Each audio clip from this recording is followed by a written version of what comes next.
Talyaaniga jooga ayaanu waraysi idinka haynaa.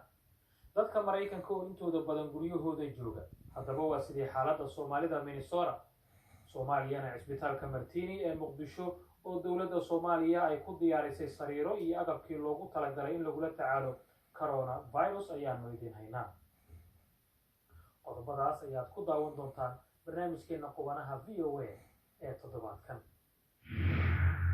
aynu ku bilownay dalka Mareykanka ayaa noqday kan ugu badan ee dadkiisu ay u geeriyoonayaan amaba uu soo ridanayo xanuunka coronavirus. khubaraduna waxa ay sheegeen in 100,000 ilaa 240,000 waa ku dhawaad 250,000 qof ay u geeriyoon karaan xanuunkaasi toddobaadyada soo aadan.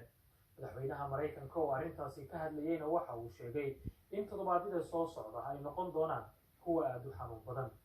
warbixin umuurtaasi ku saabsan waxa inoo haya Maxamed Bashiir Cabdiraxmaan.